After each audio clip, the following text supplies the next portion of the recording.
Bien, entonces, luego de la capitulación de Santa Fe, ya Colón tiene el permiso necesario para poder salir a hacer los viajes de expedición.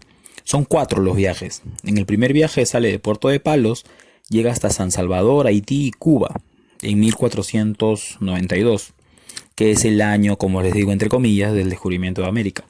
Ahora, el segundo viaje al año siguiente, en 1493, ya no sale de Puerto de Palos, sino de Puerto de Cádiz a Puerto Rico, llega hasta Puerto Rico y Jamaica. Ahora, en los dos primeros viajes, Colón no consigue ningún tipo de riqueza. Entonces, al retornar a España, no le quisieron dar el permiso necesario para poder salir. Además que no tenía cómo financiarlo.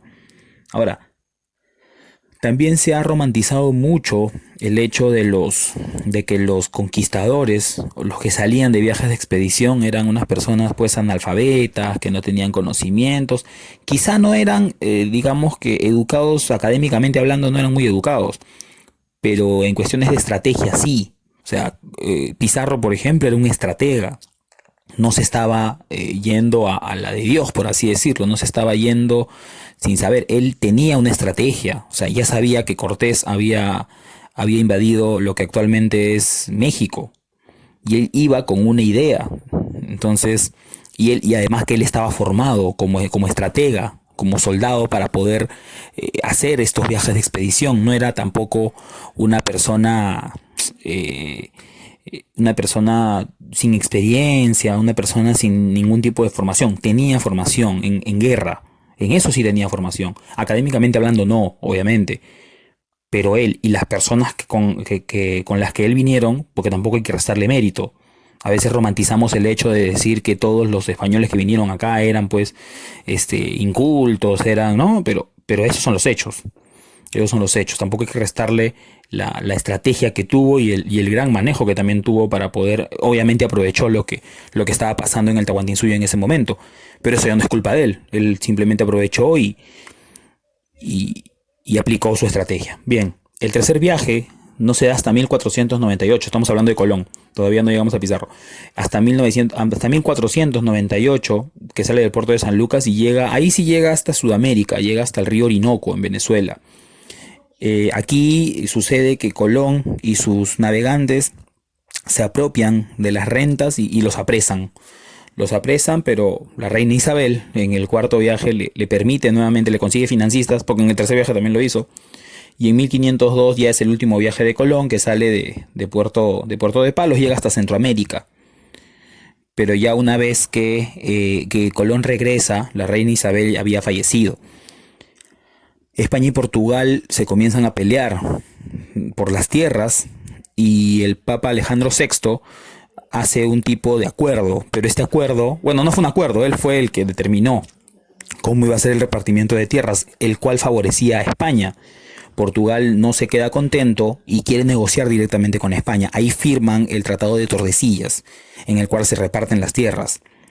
La consecuencia de esto es que España se hace potencia y el comercio baja en Europa. ¿Por qué? Porque ya va trasladando acá. Después del último viaje se van a nombrar autoridades. Esto ya se da cuando Pizarro quiere viajar. Las autoridades son Diego de Nicuesa, gobernador de Castilla del Oro, se le llamaba antiguamente a Panamá; Alonso de Ojeda, gobernador de Nueva Andalucía, que era lo que actualmente se conoce como Colombia y Venezuela; y Pedro Arias Dávila, llamado el Pedrarias, que era gobernador de Tierra Firme. O sea, él era digamos, el máximo representante entre los tres. Eran las autoridades que permitían o no permitían los viajes de expedición. Posteriormente, Pedro Arias Dávila o Pedrarias va a ser cambiado por Pedro de los Ríos, el que le dice a Pizarro que regrese en su segundo viaje. Ya lo vamos a comentar. Luego de esto, Pizarro, junto a los socios a los llamados socios de la conquista, que son Hernando de Luque y Diego de Almagro, se van a enrumbar en su primer viaje. Entonces, los socios de la conquista, siempre lo pongo entre comillas, Francisco Pizarro, Diego de Almagro y Hernando de Luque, comienzan el primer viaje en 1524. Salen de Puerto de Piñas y llegan hasta Puerto Quemado y Puerto del Hambre. Puerto Quemado le pusieron el nombre ellos mismos porque ellos, después de luchar contra las personas de ese naturales de ese lugar, lo quemaron y se regresaron porque no encontraron nada.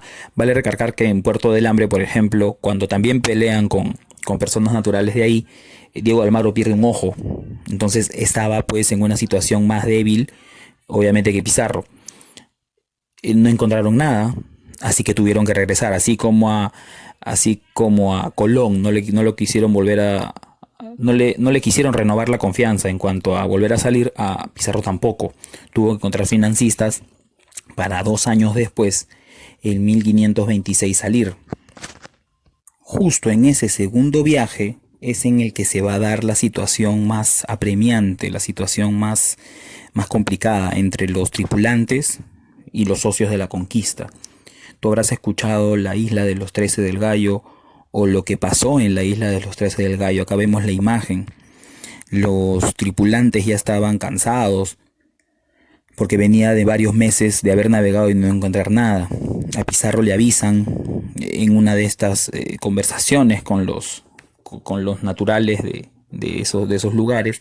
Le informan que más al sur, acuérdate que estaba en Colombia, en lo que actualmente es Colombia, le avisan que más al sur hay un imperio que tiene gran cantidad de oro y de plata.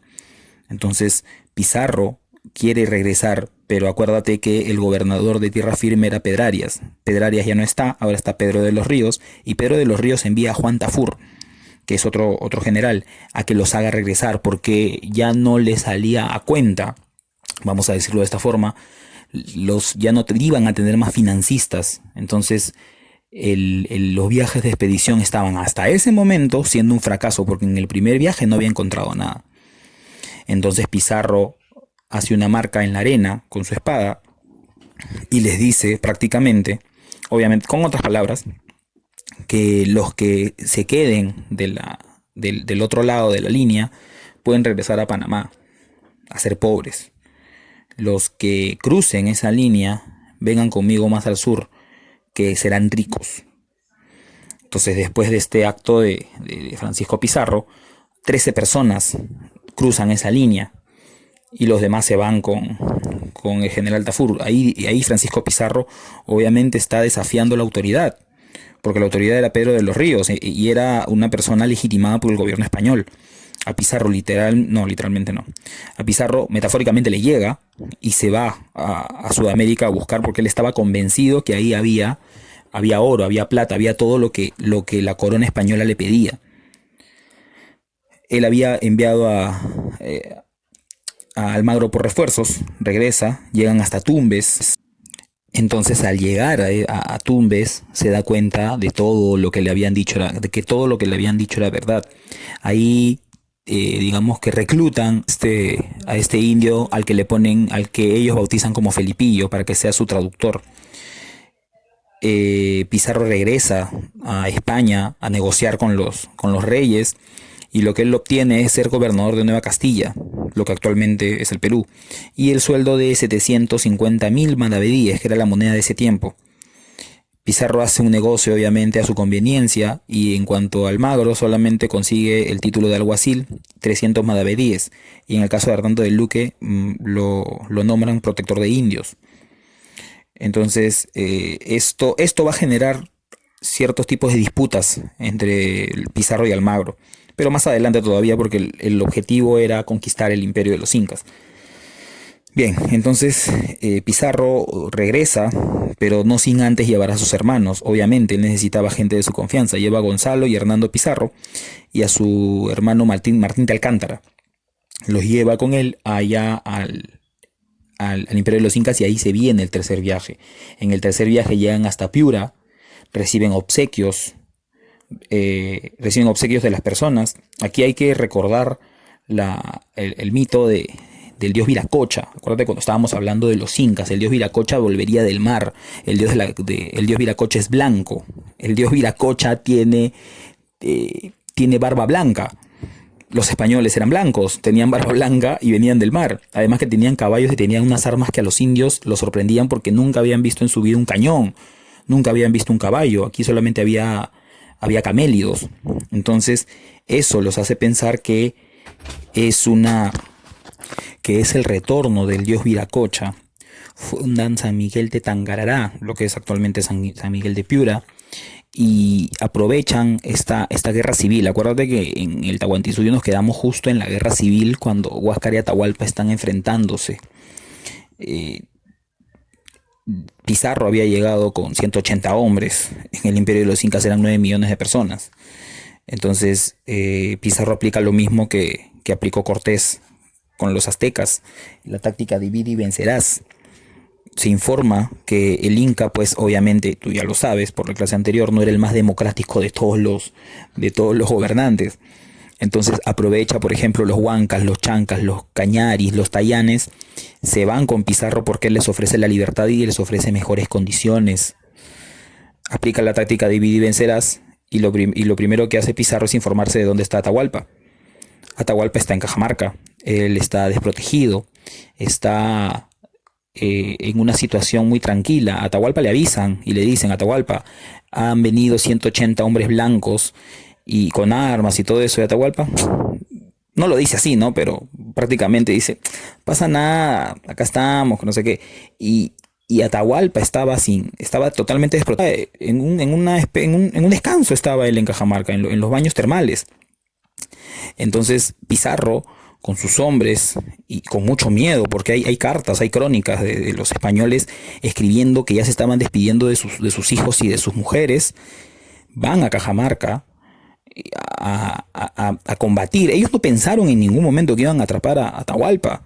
Ellos se morían de miedo, porque de verdad, o sea, estaban en una tierra desconocida, ante un enemigo desconocido, y ellos no sabían exactamente lo que lo que iba a pasar. Ellos tenían todas las de perder desde su perspectiva. Entonces, ¿qué pasó, profesor? Te lo cuento la próxima semana.